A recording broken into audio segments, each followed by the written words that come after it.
은혜를 주님 녹음하지 마세요.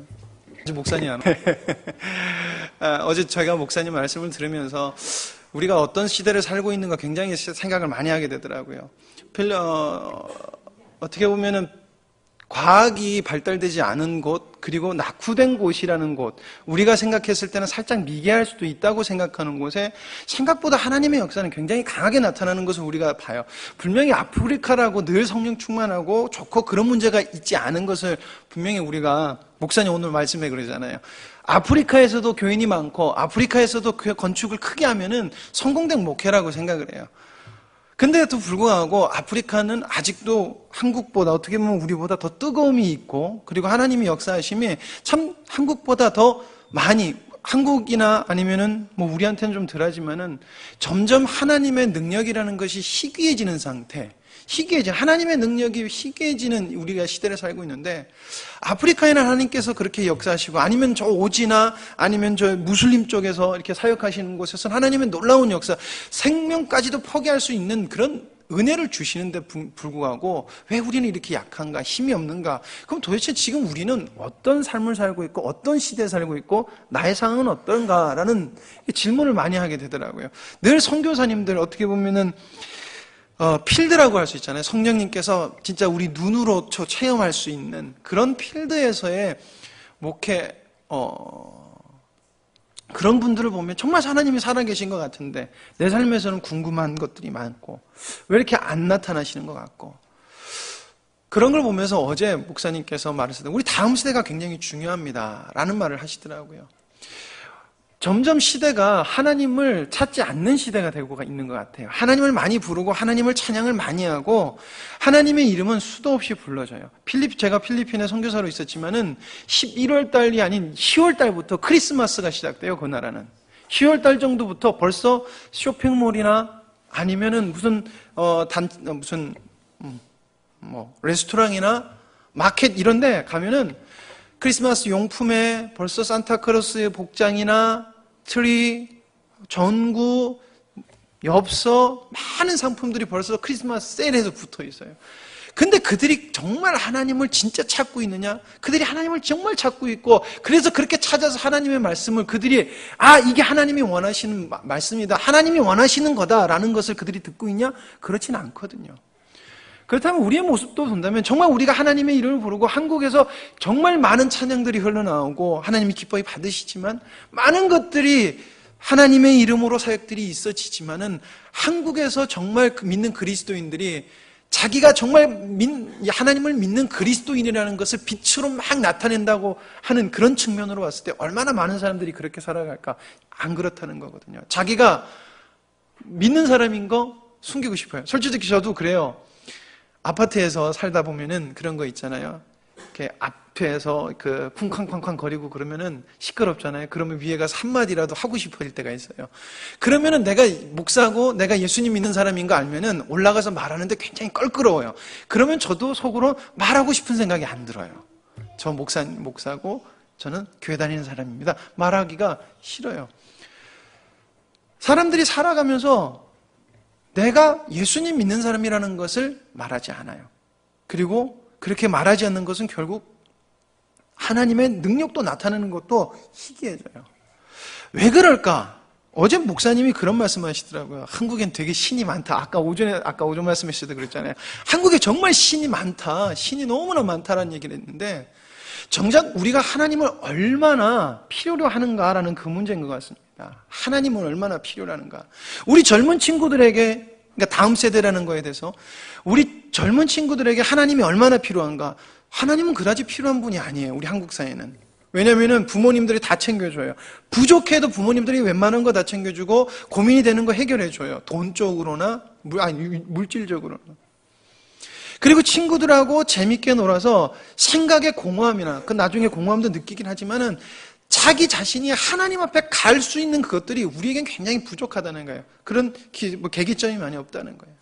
풍족해요. 시간도 넉넉해요. 공부한다고 아니면 바빠요.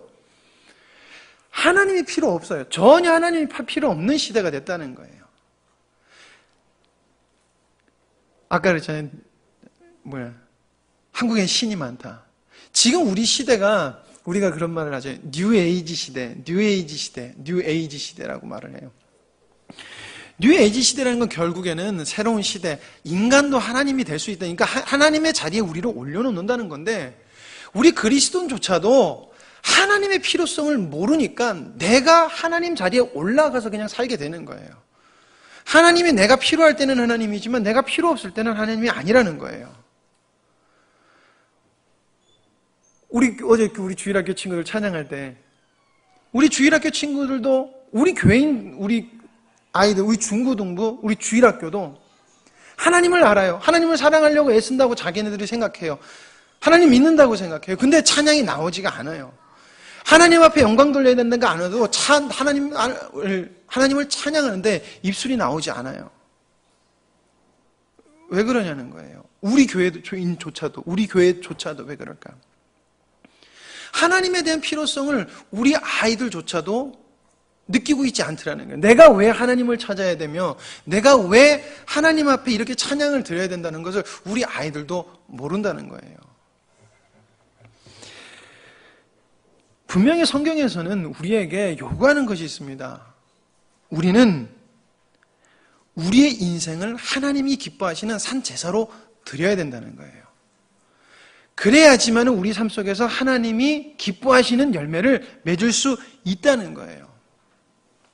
그래도 우리 교회는 참 감사한 게 집사님들이나 여러분들이 이제는 학원 간다, 뭐 한다 이러면은 이제 애들을 보내지 않아요. 잘.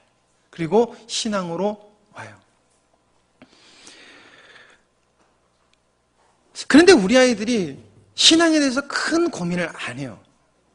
고민을 이래야 큰 고민을 많이 안 하게 되지, 그치? 안 하게 돼. 이게 실질적인 거라더라고요. 안 하게 되는 거예요. 분명히 하나님께서 일에나 아니면 우리 중고등부 애들에게 분명히 마음에 감동을 주실 때 아이들이 하나님을 생각할 거예요.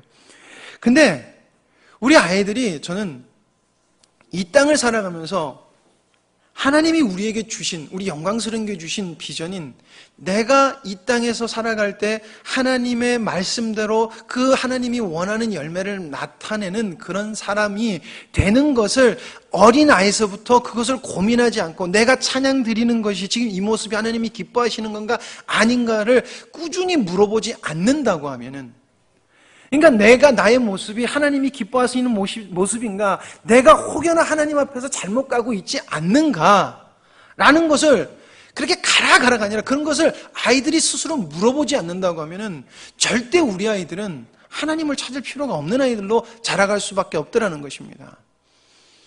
분명히 대학을 가고 좀 더 커가면은 아이들은 세상의 룰대로, 세상이 흘러가는 대로 살아갈 수밖에 없어요. 어제 목사님도 패트릭 목사님도 그런 말을 하고, 그리스도인이 제일 두려워하는 게 뭔가라는 거 얘기했을 때 저 사람과 내가 다르다는 것을 그리스도인이 두려워한다는 거예요. 다른 게 기쁨이 돼야 되는데 다른 게 두려움이 된다. 근데 내가 하나님의 백성으로서 내가 살아갈 때 오늘 내가 하는 말 뱉는 것이나 내가 하는 행동이 하나님 앞에서 이것이 맞는 것인가 안 맞는 것인가를 물어보는 사람은 반드시 하나님 앞에 간구하게 돼 있고 고민하게 돼 있고 괴로워도 하게 돼 있고 분명히 하나님이 기뻐하시는 모습으로 점점 다가갈 수밖에 없다는 거예요.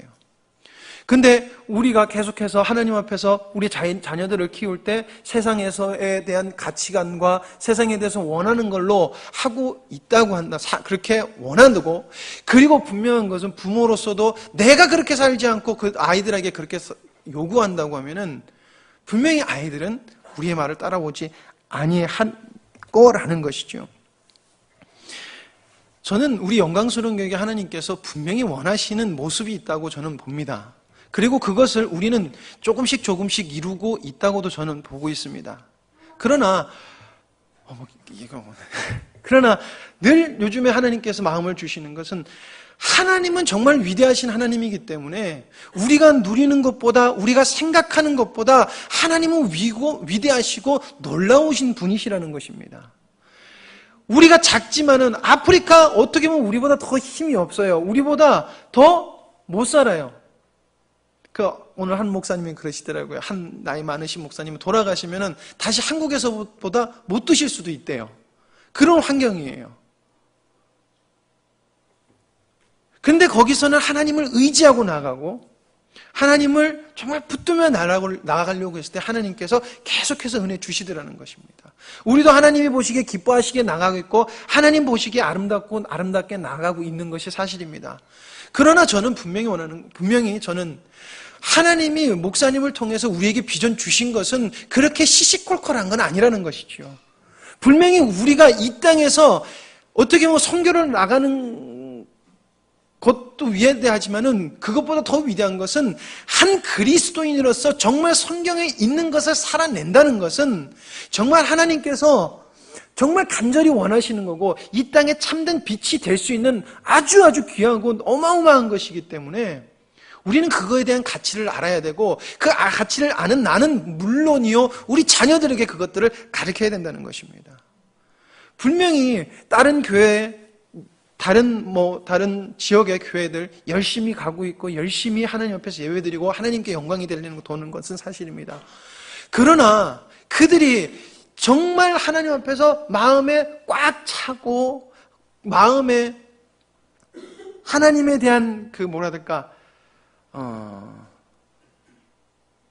마음의 부족함, 그러니까 궁금증 이런 것이 꽉 차 있는 상태에서 하는 것이 아니라 이거다 그러기도 이렇게 살아가야 된다라는 것이 아니라 어렴풋이 그리고 지금까지 배웠던 세상적인 걸로 이렇게 살아가더라는 것입니다. 근데 분명히 하나님께서 우리가 어떻게 살아야 되는지 우리가 하나님의 말씀을 어떻게 누려야 되는 것인지 하나님은 계속해서 우리에게 우리 영광스러운 교회에게 계속해서 말씀을 해주시고 있습니다.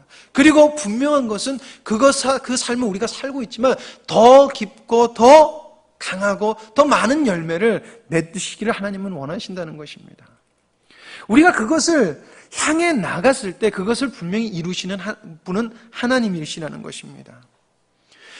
오늘 말씀에 우리 하나님께서 사도 바울이 우리는 하나님 앞에 하나님이 기뻐하시는 거룩한 산 제물로 드려야 된다라고 말을 하고 있습니다.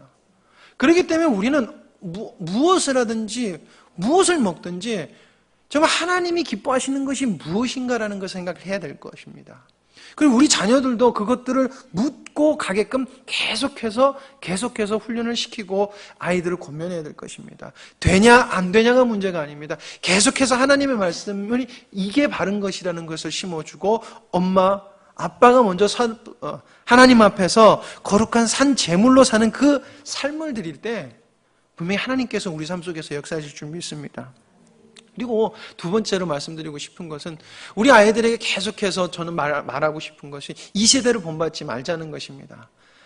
좋은 것을 좋은 것을 사지 마라, 메이커를 이런 개념이 아니라는 것이지요. 우리가 계속해서 이 세대를 본받지 말라면은 금욕주의로 생각하는 경향이 너무 심한 것 같아요. 그래서 교회에서 뭔가를 조금 좀 과하게 한다 싶으면 교회에서 말이 와가요. 그렇게 쓸 필요가 있냐. 근데 그것을 말하는 것이 아닙니다. 이 세대를 본받지 말라는 것은 우리의 가치관이나 우리의 생각이나 우리의 추구점이라는 것은 내가 이 직장을 하고 있건 뭘 하고 있건 상관없이 우리는 하나님을 향해 가고 있고 하나님의 뜻을 이루는 것을 향해서 달려가고 있는 것이라는 것입니다. 그런데 자녀들이 부모님을 봤을 때 그렇게 사는 것 같기도 하고 아닌 것 같아요. 그런데 세상적인 기준을 가지고 있는 애들은 왜냐하면 친구들이 세상적 기준을 가지고 있기 때문에 부모가 이것도 아니고 저것도 아니게 행동을 하면 어떻게 받아들이냐면은 자기가 세상을 봤을 때 옳다고 생각하는 걸 따라갈 수밖에 없어요. 자녀들은. 왜냐하면은 저렇게 살아야지 좋은 차에 좋은 집에 좋은 메이커에 좋은 것에 좋은 것 이렇게 생각하기 때문에. 그러나 부모가 하나님의 일을 따라갔을 때 그 하나님이 기뻐하시는 이 세대를 본받지 않고 딱 가는 것을 부모가 살아간다고 하면은 자녀는 반드시 그것을 따라가게 돼 있다는 것입니다. 왜냐하면 그것은 하나님이 우리에게 약속해 주신 거기 때문에 그렇습니다. 그렇게 했을 때 하나님은 우리에게 반드시 그것들이 분별이 되고 깨달아지고 알아가시게끔 우리 삶 속에서 역사를 하시겠다고 하신 것이 하나님이기 때문에 그렇습니다. 근데 우린 계속해서 뭘 원해요? 하나님이 하신 약속은 우리가 기다리지 않고 하나님이 하신 약속은 우리가 믿지 않고 계속해서 우리 자녀들에게 원하는 것 어떻게 보면 그것이 나도 안 되는데 되는 것들을 원하고, 아니면은 자신도 모르게 세상의 것들을 본받게 하고 그렇게 말하더라는 것입니다. 그런 세대가 계속 그렇게 그런 말을 듣고 하나님이 기뻐하지 않는 것을 듣는다고, 우리 아이들은 하나님이 기뻐하시는 것인지 그것이 무엇인지를 깨달아 알 방법이 없다는 것입니다. 근데 분명히 하나님은 우리에게 하나님이 무엇을 기뻐하시는 것인지 분명히 가르쳐 주셨습니다. 그래서 우리가 살아갈 때 안 맞는 것이 있어요. 교회에서 안 맞는 것이 있어도 우리는 분란이 있어서는 안 돼요. 분란이라는 것은 이 시대의 것이기 때문에 그렇습니다. 안 맞는다는 것은 둘 중 안에 한 사람은 세상적인 생각을 갖고 있을 수 있다는 것이에요. 분명히. 그러면 그것이 내가 하나님의 것이 맞는가라고 물어봐야 되고, 그리고 내가 하는 행동이 이 시대를 따라가는 것은 아닌가 물으면서 가야 된다는 것입니다. 어떻게 보면 굉장히 어려운 것 같습니다. 왜냐하면 답이 나와 있지 않습니다. 답은 우리가 오직 하나님 앞에서 받아야 된다는 것이에요. 1번이 답이고 2번이 정답이고 이런 것이 딱딱 알면 너무나 좋겠죠. 그러나 그렇지 않다는 것입니다. 하나님은 굉장히 오묘하시고 풍부하시고 우리가 알 수 없는 깊이를 가지고 계신 분이기 때문에 우리는 주님께 매달리지 아니하고 정말 주님께 아무리 죽겠어도 주님 앞에서 입술로 범죄하지 않으려고 노력하고 주님을 의지하고 나아가야지만이 하나님의 음성을 들을 수 있다는 것입니다.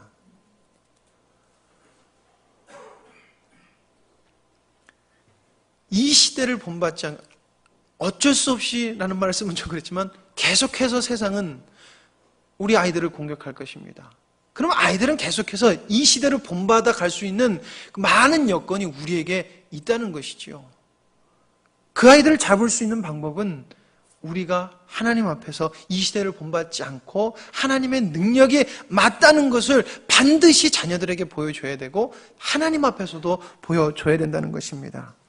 그래서 오늘 말씀해 보니까 이 시대는 오직 마음을 새롭게 함으로 변화를 받으라는 것입니다. 여러분들 모습을 만족하지 못하는 것을 여러분들 스스로가 저에게도 고백하시고 저도 제 스스로가 만족지 못합니다. 여러분들 스스로 만족하시는지요? 하나님 앞에서 아름답다, 내 모습 정말 아름답다 이렇게 생각하시는지요? 그렇게 말씀하실 수 있는 분이 있지만은 우리는 하나님 앞에서 변하지 않는 것은 우리의 존재는 하나님 앞에서 우리는 만족할 수 있는 존재가 아니라는 것입니다. 날마다 새로워지지 않으면은 우리는 그저 고인물로서 썩어버릴 수 없는 것이라는 것이죠. 존 오일이라는 목사님께서 이렇게 말씀하셨습니다. 인간은 가만히 있는 그 순간부터 하나님 앞에 대적하고 하나님 앞에 원수가 되고 죄를 막 생산해낸다고 그래요. 하나님을 기쁘시게 안 하고 하나님을 기쁘시게 하기 위해서 계속해서 나를 하나님으로 새로워지지 않게 하려면 우리는 자동적으로 죄를 생산해낸다는 거예요. 왜냐하면 우리가 아직도 우리의 죄와 하나님의 죄는 완전히 다르기 때문에 그렇다는 것입니다. 우리가 가만히 있는다는 것이 뭐예요? 하나님을 끈다는 거예요. 하나님을 향한 스위치를 오프시켜버리는 거예요. 그럼 어떻게 됩니까? 나는 그냥 옛사람으로 살아가는 거예요. 옛사람은 자동적으로 죄를 생산해내요. 그렇기 때문에 우리는 변화를 받으려면 나를 계속해서 새롭게 해야 되는 거예요. 새롭게 해야 되려면 어떻게 해야 됩니까? 주님께 여쭤봐야 된다는 것입니다. 어제는 맞을 수 있어요. 근데 오늘은 틀릴 수 있어요. 왜요? 하나님은 다양하시고 하나님께서 원하시면은 어제 맞았던 것은 오늘은 틀릴 수가 있어요. 근데 우리는 뭐라 그래? 우리의 기억과 우리의 관습과 전통을 따라서 어제 맞았으면 오늘도 맞다는 방식으로 내비친다는 것이에요. 그것이 맞을 수도 있습니다. 그러나 그것이 아니면 나도 모르게 하는 행동이 이 시대를 그냥 본받고 가는 행동일 수가 있다는 것입니다. 여러분, 우리는 주님께 여쭤봐야 됩니다. 우리 자녀들을 말할 때, 우리 자녀들에게 이야기할 때, 우리 자녀들을 가르칠 때도, 훈계할 때도 저도 잘 안 돼요. 우리 예성이 막 열받으면 궁딩장하는데 신나게 후려 갈겨요. 그래도 회개하면서 다시금 하나님, 얘를 어떻게 키워야 될까요? 우리 자녀들에게 계속해서 하나님이 기뻐하시는 것인지 무엇인지, 우리 자녀들에게 공부 잘해라, 또 공부해라, 당연히 해야 되겠지만은 그것이 중요한 게 아니라 너는 하나님을 반드시 기쁘게 해야 된다. 그거 아니고는 너의 인생에 목표가 없다라고 말을 할지언정 여러분, 우리는 그것을 우리 자녀들에게 가르쳐야 된다는 것입니다. 그리고 여러분들이 정말 진심을 가지고 그 마음을 자녀들에게 얘기했다면 여러분들 우리 자녀들을 위해서 기도해 주시기 바랍니다. 여러분 진짜 그런 것 같아요. 이 시대는 우리 성견이도 율동 되게 안 해요. 일러야지. 우리 성견이가 율동 제일 안 해요. 6학년이라고 되게 부끄러워하고 되게 힘들어해요. 되게 정직한 녀석인데도 불구하고 그게 안 돼요. 왜 그럴까요? 어쩔 수 없는 세상의 물이 자기도 마음속에 있더라는 것입니다. 나이가 많은 아프리카 분들이라서 그렇게 하는 것이 아니라 나이가 많을지라도 하나님으로 기뻐하면은 마음이 들썩일 수밖에 없는 게 그것이 믿음의 원리라는 것인데 우리 아이들이 찬양을 하지 않아요. 여러분, 우리 아이들이 찬양을 하지 않는다는 것은 여러분 그것도 있습니다. 내가 하나님을 찬양을 그렇게 기쁘게 안 한다는 것입니다. 우리 자녀들이 하나님을 기쁘게 찬양하는 것은 나도 모르는 모습에 하나님을 기뻐하지 않는 모습이 있다라는 것을 우리는 돌이켜봐야 됩니다. 분명한 것은 하나님을 사랑하는 자는 하나님을 찬양할 수밖에 없다는 것이에요. 우리 자녀가 찬양을 안 하고 우리 자녀가 이상하면 내가 하나님 앞에서 분명히 이상한 거예요. 많이 이상한 게 아니에요. 조금 이상한 부분이 있는데 그 이상한 부분이 우리 아이들을 안 움직이게 한다는 것입니다. 근데 여러분 이것이 우리가 얼마나 밉고 얼마나 그것이 싫고 하나님 앞에서 어떻게 보면 저주스러운지요. 어떻게 보면 그것을 끌어안고 있고 나는 그동안에 어떻게 살았으니까 괜찮아. 이런 끌어안고 있지는 않은지요. 근데 그것을 끌어안고 있으면 우리 자녀도 그대로 그것을 끌어안고 있습니다. 내 눈에 봤을 때 우리 자녀가 이거 바뀌었으면 좋겠는 것을 내 자녀도 끌어안고 있더라는 것입니다. 그리고 나중에 그 자녀들이 크면은 하나님이 필요가 없어요. 왜냐하면 내가 기도해도 응답해 주시는 분이 아니고 내가 기도할 필요도 없고 기도하는 것을 배우지도 못했고 이렇게 되더라는 것입니다. 그러면 결국에는 내가 목적이 되고 내가 중심이 되고 그냥 내가 하고 싶은 대로 살아가도 괜찮다는 것이죠. 우리 병옥이가 2주를 빠졌어요. 어디 가셨어요? 병옥이 어머니. 병옥이가 2주를 빠졌어요. 잠잔다고. 저는 2주가 애들이 2주 안 나오면요 마음이 불안해요. 왜냐하면 애들이 2번 딱 안 나오잖아요. 그럼 편한 걸 알아요. 아이들은 그래요. 편한 걸 알아요. 편하면요 다시금 1년 동안 가르쳤던 거 딱 2주 애들 빠지면요 마음에 이 편한 것 때문에 다시금 말씀 전하기가 되게 힘들어요. 여러분 죄송합니다. 저는 1년을 열심히 애들에게 예배 빠져서 안 된다고 그래요. 근데 2주를 빠지면 애들이 그 1년 동안 있던 게 그 편안함 때문에 1년 동안 말씀을 애들이 잊어먹는다는 것이에요. 아주 어린 애들은 괜찮지만은 여러분 아주 어린 애들일지라도 계속해서 예배를 빠지지 않는 것을 여러분 훈련시키셔야 돼요. 그래야지 우리 자녀들이 이 세대를 본받지 않아요. 우리 자녀들이 편안함에 안주하고 있지 않더라는 것이에요. 혜란아 깨워야 된다. 그럼 네가 일어나야 되겠지? 그게 어쩔 수 없는 거예요. 그래야지 병옥이가 사는 거예요. 저는 정말 우리 아이들이 주님 앞에서 정말 귀한 자녀들이 되길 원합니다. 애들이 선교사로 나가고 안 나가고 저는 그것을 말해요. 어제 애들한테 비전이 없다 그랬는데 비전만 있고 하나님이 나를 내가 어떻게 살아가야 되는지 모르는 사람보다 하나님이 나에게 내가 어떻게 살아가는 것이 하나님을 기쁘시게 하는 건가를 아는 것이 저는 더 먼저라고 생각합니다. 그랬을 때 그 자녀는 어디에 가서든지 절대 쓰러지지 아니하고 스스로 이겨낼 수 있는 하나님을 경험하고 살기 때문에 그렇습니다. 그렇게 해서는 여러분들 우리 부모님들의 도움이 굉장히 많이 필요합니다. 우리 주일학교가 굉장히 여러분 정말 굉장히 복잡해요 지금. 왜냐하면은 유년부가 6명에서 7명이 지금 되고 있습니다. 유년부 예나부터 시작해서 지금 우리 예성이까지 하면요 6에서 7이 돼요. 그리고 이제 더 새로운 서범이가 좀 이렇게 아침 예배를 잘 몰라요. 그래서 정신이 없어요. 그래서 내년에 유년부를 따로 이제는 좋은 거죠. 자녀들이 많으니까 이제 분리시켜야 돼요. 여러분들 헌신하고 싶으신 분 계십니까? 지금 말씀하라니까 하시네요. 여러분 근데 우리 아이들을 어려서부터 말씀으로 키우려면 우리들의 수고하시고 고생하시는 걸 알지만은 우리 아이들을 세우려고 그러면은 여러분들 도움이 필요합니다. 젊은 아이들, 우리 중고등부 아이들의 섬기는 것을 우리 아이들이 배워야 된다는 거예요. 이 세대는 토요일날 그냥 예배만 참석하면 된다 그래요. 세상적 가치관을 가지고 있는 애는 토요일날 중고등부 예배 참석하면 되고 주일날만 예배 참석해도 좋은 신앙이야, 이렇게 인정해줘요. 그러나 그렇지 않다는 것입니다. 우리 아이들도 섬겨야 되고, 섬겨서 영혼이 어떻게 자라는지 아이들을 가르쳐야 된다는 거예요. 그리고 수고하시는 분들도 조금 더 힘을 내셔서 우리 아이들이 하나님 앞에서 바른 신앙을 어려서부터 키울 수 있도록 내년에 만들어 가야 된다는 거예요. 그래야지 몇 년 동안 계속해서 아이들이 태어나고 유년부로 들어올 때 걔네들이 바탕으로 돼서 더 이 세대를 본받지 않는 우리 영혼들이 커 나갈 수 있다는 것입니다. 그렇기 때문에 여러분들 남은 한 달 동안 여러분들 기도하시고 힘드시겠지만은 여러분들 하나님이 원하시는 자리가 어딜지 여러분 기도하시면서 도와주시기 바랍니다. 정말 도와주시기 바랍니다. 중고등부도 도와주실 분들이 필요해요. 주일학교도 계속 하시던 분들이 하셔서 많이 지쳐하세요.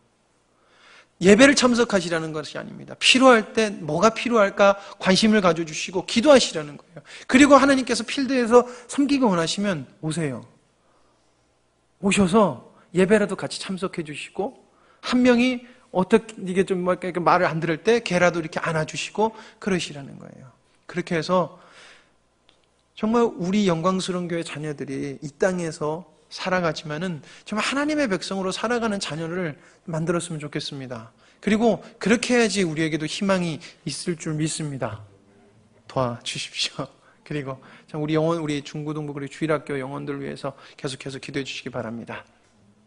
목사님 나오시겠어요?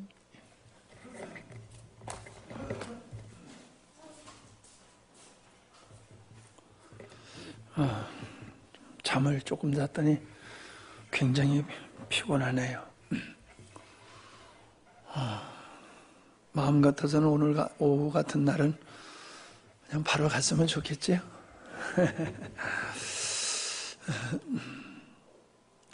저는 요즘 마음이 많이 울적합니다. 제가 이 시대를 보는 진단하는 그 진단이 틀리지 않다는 것이 자꾸 확신이 서기 때문에 그렇습니다. 오슬로 목사님이 11번째 한국을 방문했다고 그러는데, 몇 년 전의 한국의 현실과 지금의 한국의 현실은, 한국교회의 현실은 아주 명확하게 달라져 있다라는 이야기를 합니다. 30여 교회를 방문해 봤는데 교회에 청소년들이 현격하게 줄었다는 겁니다. 무엇을 뜻하는 것일까요? 한국 교회가 대내외적으로 어려움을 겪고 있습니다. 좌파 정권이 들어선 이후로 교묘하게 한국 교회를 말살하려고 하는 사람들이 교묘하게 역사를 하고 있습니다. 그래서 이제 급기야 한국 교회 교단에서 이 세금 문제, 이건 다분히 종교 인세를 부과하는 것이 아니라 기독교를 장악하려고 하는 세력들의 음모다라고 하는 이야기가 이제 고신측 총회에서 총회장의 명의로 그 성명서를 내고, 또 합동측 총회장 명의로 합동측에서 정부를 대상으로 소명을 하라고 질의를 한 것이 있습니다. 교회가 순수하게 그냥 종교세를 이제 그 종교 인세를 거두려고 하는가 보다라고 순수하게 받아들였는데, 거의 뚜껑이 열려져 보니까는 완전히 기독교만 타켓을 해서 기독교의 모든 것을 국가가 다 들여다보고 관장하려고 하는 그런 저의가 이제 보이기 시작하는 겁니다. 다른 종교에는 세금을 내는 것이 두세 가지 항목밖에 없는데 기독교에는 35종류의 그 세목이 선정되어 있다라고 하는 것이 이게 완전히 기독교를 차별화하고 기독교를 장악하려고 하는 것이다라는 인식을 이제 한국교회가 갖기 시작을 하는 겁니다. 그 외에 교회에 불리한 많은 현상들이 조성되는 것이 많습니다. 제가 대통령 선거 마친 다음에 그런 얘기를 했지요. 전라도 쪽에서 어쩌면 기독교인들이 그렇게 적극적으로 몰표를 줄 수가 있느냐. 기독교에게 불리하고 비성경적인 정책을 공약하는 사람을 어떻게 교회가 그걸 지지할 수 있느냐. 그리스도인들이. 정말 그리스도인이라고 하면은 지지할 수 없는 그런 지지자를 그냥 지지했다는 겁니다. 그랬더니 어떻게 돼요? 이런 현상이 벌어지기 시작하고 있는 거잖아요. 어떻게 보면 오늘의 문제는 우리 그리스도인들이 분별 없이 살아감을 통해서 자초하는 것이다. 자초하는 것이다.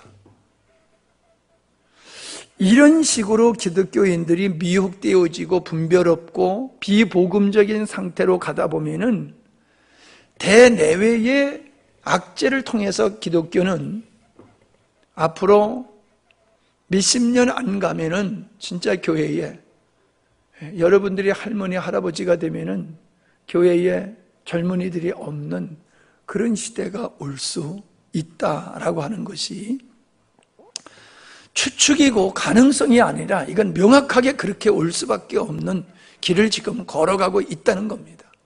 국민들도 속고 교인들도 속으면서 거짓에 많은 사람들이 거짓을 진리로 믿고 지금 그렇게 살아가고 있는 게 현실입니다. 예수님을 필요에 의해서 믿는 건 잘못된 거예요. 예수님을 믿는 것은 필요에 의해서 믿는 게 아니라 내가 죄인이고 나는 하나님의 목적을 위해서 지음받았기 때문에 예수를 믿는 거예요. 근데 한국 교회는 필요에 의해서 예수를 믿었어요. 근데 이제는 우리가 너무나도 잘 먹고 잘 사는 하나님이 필요 없는 시대가 돼버렸습니다. 그러니까는 예수를 믿는 이유가 없어져 버리는 거죠. 예수님을 믿는 이유가 없어져 버리니까 사람들이 이제 교회를 떠나고 믿음을 떠나고 더더욱 자녀들에게 믿음을 계승해 주지를 못하는 겁니다. 그냥 나는 기독교인, 종교인이 됐으니까는 끝까지 그냥 어떤 기독교인이라고 하는 이 타이틀을 가지고 살지 모르지만 자녀들에게 분명한 신앙을 계승해 주지 못하는 것이 지금 남아있는 기존 성도들의 모습이라는 겁니다. 교회 안에 앉아 있으니까 다행스러운 게 아니에요.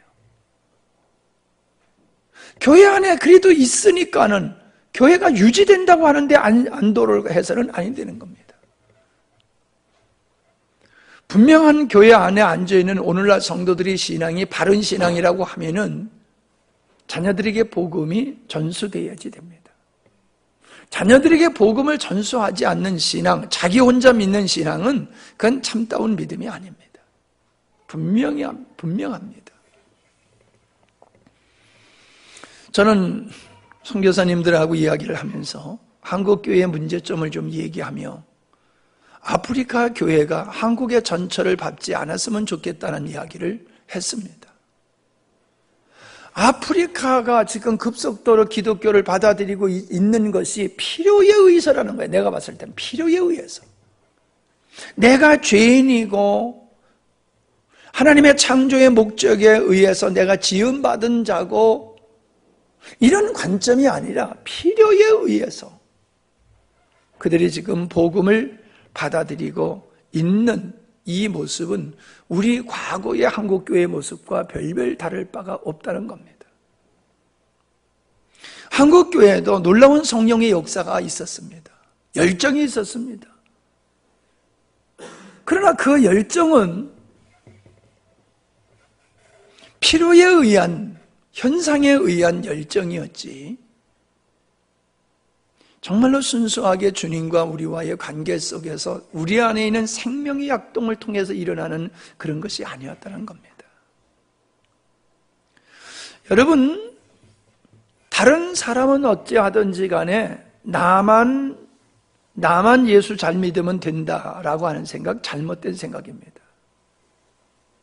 대한민국이라고 하는 이 배가 침몰하게 되면은 우린 개인의 어떤 권리와 주권이 상실될 수밖에 없는 겁니다. 우리 교회만 건강하고 우리만 예수 잘 믿으면 되는 게 아닙니다. 이 땅의 교회가 무너지면은 그런 토양에서 신앙생활 한다는 것은 너무너무 힘들 수밖에 없는 상황이 되는 것이지요.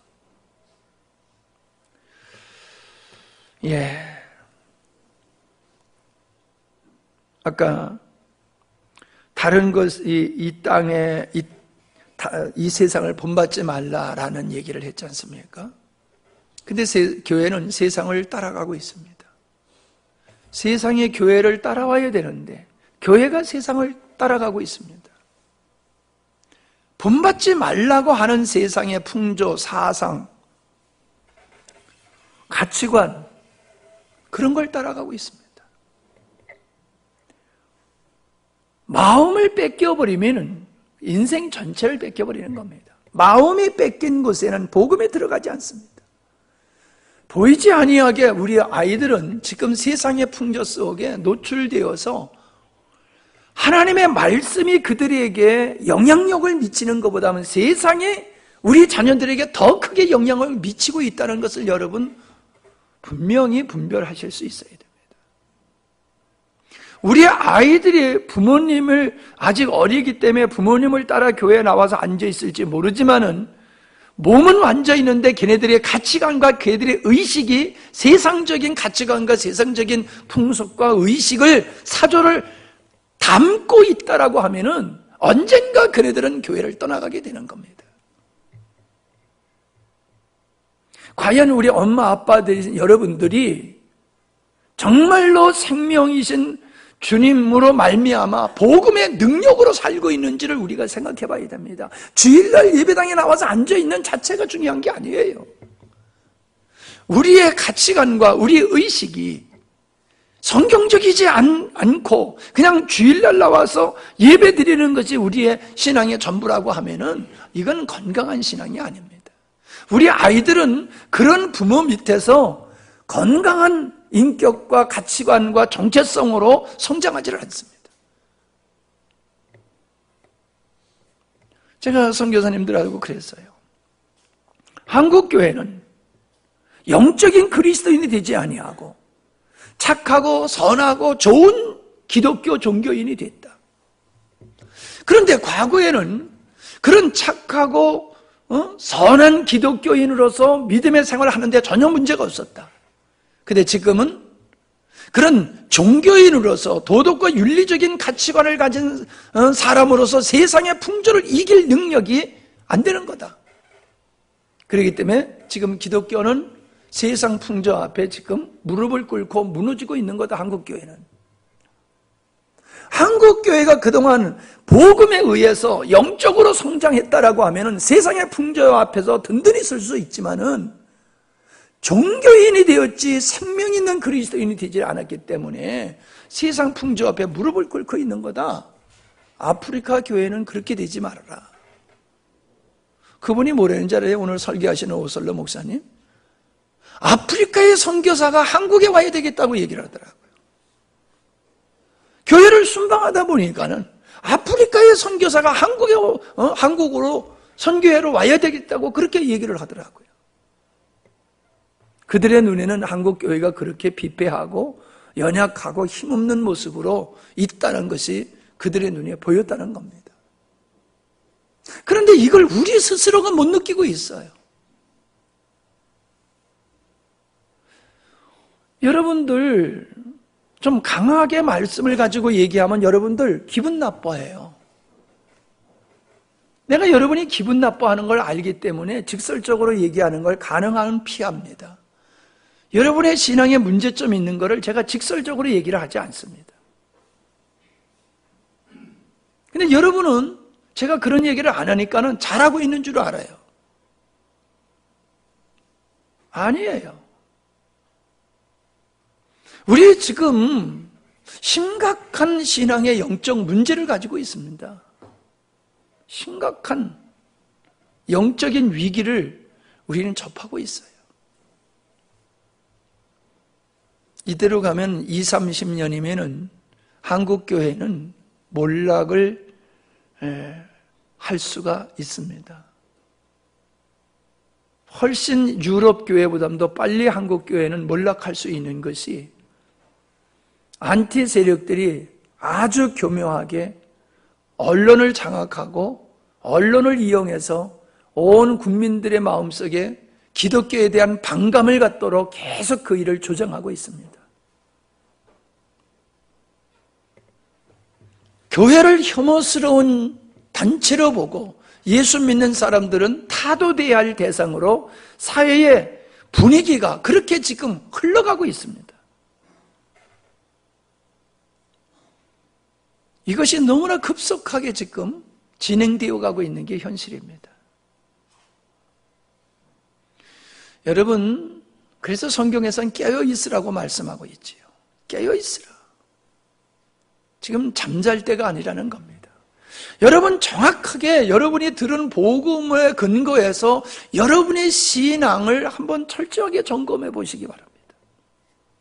과연 우리 영광스러운 교회가 십자가의 복음에 선포되는 영광스러운 교회가 그 복음의 능력이 나타나며 그 복음의 열매가 풍성하게 맺어지는가를 우리가 한번 살펴보자는 거예요. 우리가 긍정적으로 보는 어떠한 면면이 아니라 성경에 근거한, 철저하게 성경에 근거한 생명신앙의 삶이 우리가 이루어지고 있으며 그런 생명의 부흥의 역사가 우리 삶 속에 있는가, 주님과 복음에 대한 헌신이 우리에게 있는가를 한번 생각해 보십시오. 영혼에 대한 얼마나 애착이 있으며 거룩함에 대한 얼마나 목마름이 우리에게 있는지를 돌이켜 보십시오. 얼마나 우리가 영혼들을 하나님 앞에서 얻고 그 영혼들을 세워가는 일에 우리가 온맘 다 쓰며 살아가고 있는지요. 이사야 시대나 예수님 시대에 입술로는 하나님을 가까이 하지만 마음은 하나님께서 멀어졌다고 한 말씀이 오늘 우리에게도 적용되는 것 같아요. 여러분, 말씀을 준비한 걸 서로 제가 하려고 하다 보니까 또 앞에서 말씀을 하셔서 준비했던 말씀은 다음 시간에 하도록 하고요. 깝깝한 이야기지만은 우리가 이러한 현실을 우리가 바르게 알고 진단하지 아니하면 안 됩니다. 엊그저께도 광월교회 집회하는 데 갔다가 얼마나 마음이 깝깝한 답답한 마음으로 돌아왔는지 모릅니다. 아무쪼록 이 마지막 시대에 믿음을 온전히 지키는 우리 모두가 되기를 바랍니다. 존귀하신 아버지 하나님, 에레미야 선지자가 사역했을 때에 거짓 선지자들은 평안을 예언했습니다. 하나님의 멸망을 예언했던 에레미야는 갇히고 굶주리고 죽임 앞에 놓여 있었던 것을 보게 됩니다. 그 시대나 이 땅에나 모든 사람들은 그냥 칭찬받기 원하고 인정받기를 원하지만은 하나님의 말씀의 관점에서 우리의 삶을 돌아보면은 우리는 너무나도 하나님의 말씀 앞에 멀어져 있는 것을 보게 됩니다. 우리 한국교회가 심각한 위기에 처해 있습니다. 이 민족이 핵을 무서워하지만은 핵보다도 더 무서운 가치관의 이 무너짐, 사람들의 오직 탐욕과 자기 자신이 의롭다라고 하는 그런 자기 주장 속에서만 살아가는 이 절대적인 가치가 무너져 있는 하나님을 대적하는 일들이 너무나도 심화되어지고 광범위하게 이루어지고 있는 이 현실은 사람들이 위기로 보지 않고 있습니다. 이것은 바로 사람들이 영적인 상태를 바라보는 것이 아니라 외모와 환경만 바라보는 그런 의식에서 나타나는 모습이요 현상인 줄 압니다. 우리 그리스도인들 이 시대를 하나님의 관점에서 바라보게 하시고 분별력 있게 하시고 참으로 모든 사람이 하나님을 등돌린다 할지라도 우리는 하나님을 향하여 중심에 서게 하시고 하나님이 우리에게 지금 바라고 있는 우리 안에 생명의 주님의 갈망을 저희들이 알게 하시고 그렇게 순종하며 헌신하며 사는 저희들이 되게 하여 주시옵소서. 우리 문제가 많습니다. 그러나 우리는 이 문제를 핑계대고 우리는 모른다 외면하고 그냥 안주하고 살아가고 있습니다. 무너지는 한국교회를 바라보며 느헤미야가 눈물을 흘렸던 것과 같이 우리 마음속에 눈물이 있게 하시고 애통이 있게 해주시옵소서. 참으로 우리 가족부터 먼저 말씀에 서게 하시고 우리 교회가 복음의 능력이 나타나는 교회가 되어서 주변에 잠자는 영혼들을 깨우고 교회를 깨우고 참으로 한국교회를 생명력 넘치는 교회로 회복하는 일에 우리 교회가 쓰임받기를 원합니다. 여기가 조사원이 아니라 하나님께서 가자 하는 세상에 들어가서 소금과 빛된 역할을 감당하는 저희들이 되게 해주시옵소서. 김장하느라고 수고하고 오늘 손님들 대접하느라고 수고하고 예배를 섬기느라고 수고함을 주시님을 감사함을 드립니다.